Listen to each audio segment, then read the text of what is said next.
Hey everyone! Welcome to today's video. We will be taking a look at new Nintendo Switch. 2 game price and feature leaks appeared. So there are 2 different Nintendo Switch 2 focus stories that I want to cover with you all today. One of which having to deal with the price point for this Nintendo Switch 2 software. Once again, because we now have another known leak account online suggesting that things are going up in the Nintendo Switch 2 generation. But I want to unpack how likely it is to see this across the board with every first-party piece of Nintendo software, or if it's saved for some of the bigger projects, and not just a blanket across the board. Typey of update for the most part, and then we have to dive into a new patent that has been discovered online that could suggest that Nintendo is planning some interesting things when it comes to voice capabilities or their online services. For Nintendo Switch 2 and the new version of Nintendo Switch Online, and going forward, is the assumption I am making when looking at this patent. So we'll get on the same page with all this info before we do make sure you like, subscribe, and turn on your bell notification to join Sunrow Nation if you're new here and want to. First, kick it off by highlighting a tweet over from the Central Leaks account, where you can see a conversation going on about some price increases in Latin America on Nintendo Switch software, and a response from somebody saying, "Is it because Switch 2 is launching soon?" And Central Leaks account response, "Switch 2 games will be even more expensive, $70. And while that's not a confirmed price point, I do believe it's pretty obvious at this point that we are going to see Nintendo go to that, because even in their current generation of games for the Switch, we saw them do that, with Zelda Tears of the Kingdom, and Nintendo, when directly asked about price point, has stated numerous times that they price things on a case-by-case basis. And you can see that. And while you can say Nintendo prices it based off of what they think a game is worth, I actually don't think that that's necessarily what goes into that decision, but rather how well is this franchise? Can it justify enough people to go out and spend the full price $60? Or do we elevate to $70 with games like Tears of the Kingdom? Or do we discount and really do a pretty good value? For fans of the Metroid franchise, like we saw that you could say, I think you could say easily, the Metroid Prime 1 Remastered has far more work, looks more impressive visually, and is overall more content complete, or more enhanced and reworked, than games like Donkey Kong Country Returns HD, most recently, sold at a $6 price point, and Luigi's Mansion 2 HD, a 3DS port, also up res, given some visual, updates and things like that, but also sold at that $60 price point. And a beautiful game, like Metroid Prime, remastered, a full from the ground up rework of the lighting, the textures, and numerous different aspects of the game, controls, all of this different stuff $40 from Nintendo, because that's what they believe they could obviously sell the most amount of copies successfully at. So I do believe that Nintendo will have some of this case-by-case basis price point rolling forward. The question is 70 truly the new 60? And I think that for the most part, the answer to that is yes. Will there be some exceptions? Quite possibly. Yes, but your next Mario Kart, your next 3D, mainline Mario game, your next Legend of Zelda, anything, title that comes to, the Switch, to that's a Zelda game, will be 70 in my opinion. Next mainline Kirby, brand new Donkey Kong, the next Smash Bros. We're all going to 70 for those. No questions asked. Where I think there's maybe a little bit of an argument to be made for the $60 price point sticking around has to do more with, let's say, Mario sports games, some smaller spin-off titles, a Princess Peach Showtime type of game in the Switch 2's generation may sell for something like a $60 price point.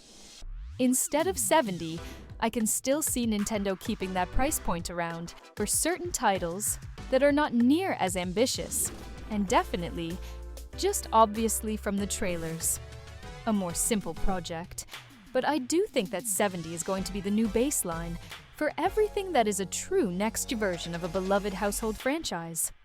In fact, I'm curious to see what Nintendo will do with Metroid Prime 4 Beyond if it does indeed get a Switch.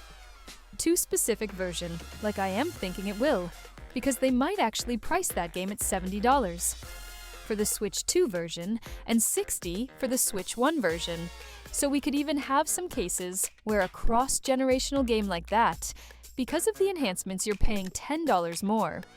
But obviously, we have to wait and see for sure what Nintendo does with the price point. But just considering the fact that Tears of the Kingdom sold incredibly well, at over 22 million units successfully, at that $70 price point in the current Switch generation. And you know, Nintendo doesn't like to be outpriced by Sony or Microsoft, and both of them are selling their games at $70 for their big first-party content. I think clearly Nintendo will indeed jump on this train, and we will have that standard $70 price point for the most part in the Switch 2 generation with some fallback $60 options. Occasionally, just like we see Nintendo kind of do some $50 price point games every now and then as well. You look at games like Mario and Donkey Kong that was sold at $50 Nintendo Switch Sports. Actually, it was at $39.99, I think. Or $50, with like that strap band that they included for the soccer game, but fluctuation to be expected. But in general, expect to pay more for next generation games. Just like we're doing on the other current gen platforms in the generation of gaming we are in. So from there, I actually want to shift gears and talk about Nintendo Switch Online and some new features that could be planned for this service as we talk about Nintendo heading into the next generation of their consoles. Because I don't know about you guys, I am certainly expecting to see some level of a revamp of what this service offers as a whole. And I think that a lot of the things that are expected in modern online gaming will now be supported, such as party chat, the ability to message friends, whether that be through voice or text. I think it's all going to be included there. And I think that you will have some integration with your phone app still, but hopefully just as an optional accessory and not like the only way to talk to gamers online, that you are on your friends list. So, hopefully Nintendo does something a little bit more simple than friend codes. Also, and just goes with usernames, but that may still be intact. It may not. We'll see. But one thing that is of course a hot button issue for a lot of people is that voice chat component. And it does appear that, while this doesn't say that this is direct party chat with your friends or anything like that, there's at least some relatively recent patents that suggest Nintendo is using this technology from a proximity standpoint. And the immediate project that pops into my mind is actually that Nintendo Switch Online game test program that we saw them run towards the end of 2024. Because that game on paper to me seems like it would be a perfect fit for the kind of technology we are talking about here. But shoutouts to RGT85. I saw him cover this over on his channel. And we have from Hen Hero, the person who put this out on Twitter, where it started making the rounds, where it says, "You future official Nintendo multiplayer games may include proximity chat, according to this patent." And you can see kind of a graph of somebody just around in an open world, and there's a long explanation of what this is. But all you need to do, instead of reading through all that, is just understand the fact that if you are near a certain person that has a microphone in the game, you would hear their voice. And if you are far away from that person, you would gradually not hear their voice anymore. AKA proximity chat, meaning just like in real life, if I'm talking and I'm nowhere near you, you're not going to be able to hear me compared to if I'm in a reasonable distance from you. You are going to be able to hear me. So that's the idea behind it. And I think that these massive multiplayer online games are entirely what this technology is designed for. And that playtest program really makes me think that they're probably using it for that. I do think that they will use it for other multiplayer-focused games as well. I'm not even entirely convinced of that playtest program. It is even a finalized product that's coming to Nintendo Switch Online.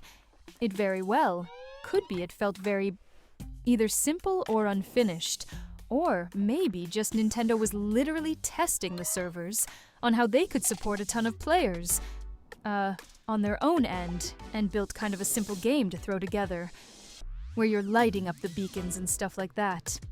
We can't show footage of it, unfortunately, but I had some hands-on time with that game. And, you know, it's just one of those weird projects. Maybe it materializes into a big fun game, into one day that's just thrown into NSO as a member benefit. Or Nintendo is working on some big stuff for connecting players on their next generation hardware, and they needed to do it on a broad-scale test, while they were, still supporting the current Switch family of systems. And so they put out that playtest program. And now we're seeing recent patents published as recently as February.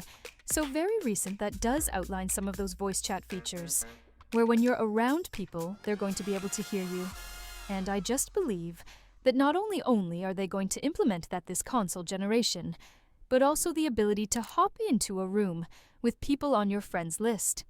And I'll have a party chat together up to like 8 or 12 players, simultaneously, something like that. In a perfect world, if you want my 2 cents on it, I think they should just use Discord. And all of the different consoles could implement Discord as their primary chat function, and then it takes all the responsibility off of fielding any of the content from Nintendo and other companies, and puts it on Discord, because that's an optional app that you just have to agree to it, being utilized for your voice chat, and you're set. I don't know. That seems like the simple solution to me. And we've already talked about patents where you can do things like share your screen through Nintendo Switch Online, or I guess NSO not specifically outlined, but rather just like that share screen ability.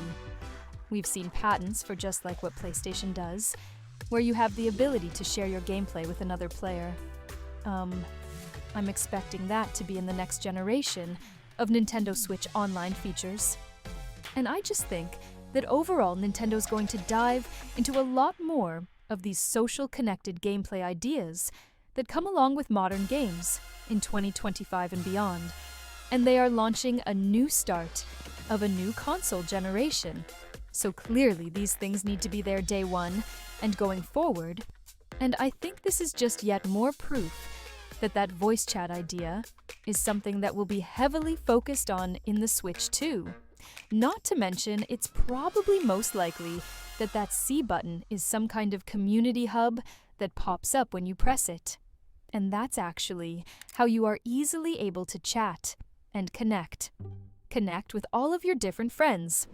From an online perspective for Nintendo Switch 2, but let me know in the comments down below what you thought of both of today's different stories.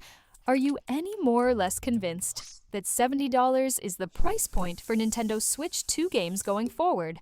And how do you feel about that? And what are you feeling about NSO and the future of its service as a whole? Do you think Nintendo will indeed give us features like voice chat, proximity, chat in games that are MMO, that you're around somebody and you able to hear them? Are you a fan of features like that? Do you think we're ultimately going to see them materialize? Or do you think more than likely this is just one of those patents that Nintendo's working on some kind of idea behind the scenes, but it's not necessarily tied to that voice party chat functionality at the end of the day? So make sure you share all your thoughts and feelings in the comments down below before you leave, regardless if we agree or disagree. Thanks for watching Raja Gaming.